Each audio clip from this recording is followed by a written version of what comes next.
Assalamualaikum warahmatullahi wabarakatuh. Video kali ini kita akan membahas terkait masalah hutang pinjaman online dan kita akan berurusan dengan DC lapangan pinjol. Nah, DC lapangan pinjol ini kan yang menjadi momok atau sesuatu yang menakutkan bagi kita semua. Ya, nggak bisa dipungkiri teman-teman yang masih baru awam di dunia perpinjolan ataupun baru mulai atau sudah bahkan galbay di pinjol pasti takut DC bakal datang ke rumah. Nah, benar nggak? Saya yakin semuanya sepakat akan hal ini, tapi sebenarnya kenyataannya adalah ya paling berat adalah slik OJK. Cuman slik OJK kan nggak bisa dirasakan dampaknya langsung ya, dampaknya jangka panjang. Tapi orang itu lebih takut, sebenarnya bukan takut sih, malu kalau DC datang ke rumah dan ketahuan tetangga dan lain sebagainya. Ya, itu kita berdoa sama-sama semoga teman-teman semua di luaran sana bisa segera diberikan kemudahan dan jalan keluar, diberikan ketenangan hati yang paling penting agar bisa berpikir dengan jernih, agar tidak tenang, agar tidak kalut terhadap permasalahan DC yang akan datang ke rumah. Amin amin ya robbal alamin.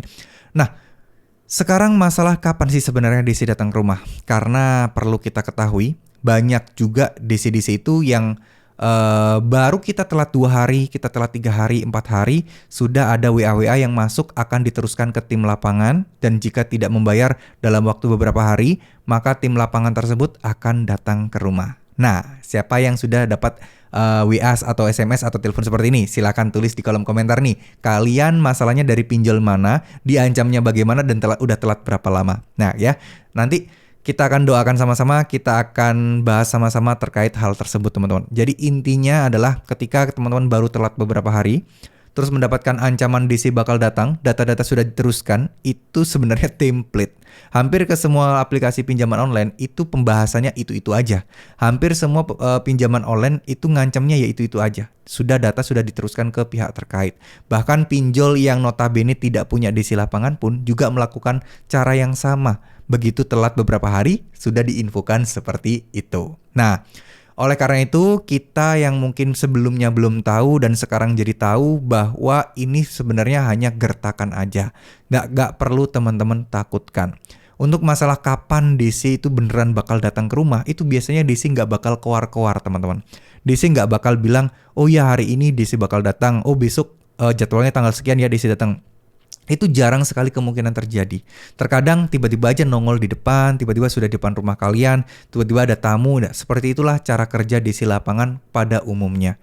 Karena secara logika juga ya teman-teman. Coba deh teman-teman bayangkan, kalau DC kabar-kabarin terus ngasih info, apakah gak kemungkinan orang itu kabur duluan atau gak di rumah duluan ketika DC mau datang?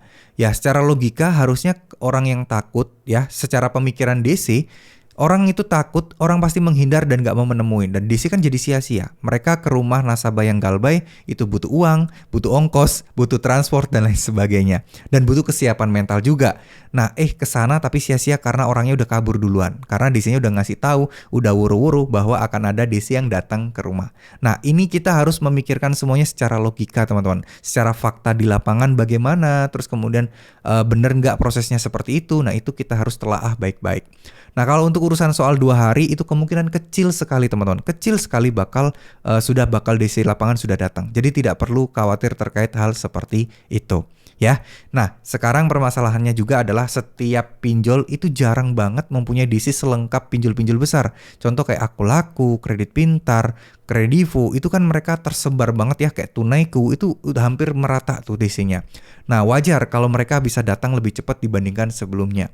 Kalau di tahun lalu kita pasti acuannya kalau udah telat 3 bulan ya udah tinggal siap-siap aja deh DC Akulaku, Kredivo pasti bakal datang gitu ya di kota manapun gitu. Misal seperti itu. Nah tapi di sekarang ini hanya Akulaku, Kredivo itu yang paling gencar sekarang, paling rajin untuk mendatangi nasabahnya. Ada yang bilang 2 minggu, ada yang bilang 1 bulan. Nah ini semua juga tergantung apa? Jumlah DC yang ada di kota tersebut dan jumlah nasabah yang galbay yang ada di kota tersebut.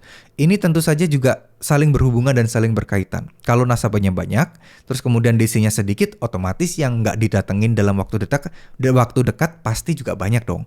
Yang didatengin waktu dekat adalah nasabah-nasabah yang diprioritaskan dalam tanda kutip ya, yang seakan-akan wah ini pasti bakal paling cepet deh. Wah ini pasti bakal orang-orang ini tuh pasti bakal yang paling bisa dibilang paling kemungkinan bisa segera membayar. Nah, itulah yang diincar oleh si DC lapangan, dijadikan sebagai prioritas oleh mereka. Ya, jadi teman-teman tidak perlu takut lagi terkait masalah DC lapangan. Insya Allah semuanya akan baik-baik saja. Yang pasti teman-teman harus tahu betul bahwa jangan sampai kalian kena tipu oleh DC lapangan. Kadang ada yang mengaku-ngaku dari DC lapangan A, DC lapangan B, padahal itu penipu dan cuman nargetin meras kalian doang, pengen dapat 100.000, 200.000 gitu ya, untuk pengganti ongkos dan lain sebagainya. Jangan sampai terkecoh hal tersebut. Langkah pertama yang harus teman-teman lakukan adalah teman-teman harus meminta identitas mereka, surat tugasnya, surat penagihannya, terus sertifikat DC-nya. Itu sebenarnya bukan mengada-ngada dan juga bukan kita yang pengen gitu ya, tapi lebih kepada memang sosialisasi dan rekomendasi dari sisi OJK. Nah, OJK aja udah pengen seperti itu. Kenapa kita bersikeras untuk tidak mau tahu terkait hal seperti itu? Ya, tetap semangat, jangan nyerah. Insya Allah semuanya akan baik-baik saja. Udah, semangat, nggak usah takut masalah galbe pinjol lagi. Insya Allah galbe pinjol itu aman selama kalian tidak terlalu memikirkannya dan tidak terlalu stres. Terkadang teman-teman membuat ini menjadi stres karena ya pikiran teman-teman sendiri. Intinya kalau kalian sudah tahu bahwa ini bukan sesuatu yang besar, pastinya kalian tidak akan setakut dan sepusing hal ini. Seperti saat ini. Gitu ya teman-teman ya, tetap semangat. Jangan lupa untuk terus berdoa, jangan lupa untuk terus berikhtiar apapun itu. Niatkan hati kalian, perbanyak zikir, perbanyak sholat sunnahnya, perbanyak sholat tahajudnya, sholat duhanya. Insya Allah semuanya akan jauh-jauh lebih baik ke depannya. Oke, terima kasih. Mohon maaf jika ada salah-salah kata. Wassalamualaikum warahmatullahi wabarakatuh.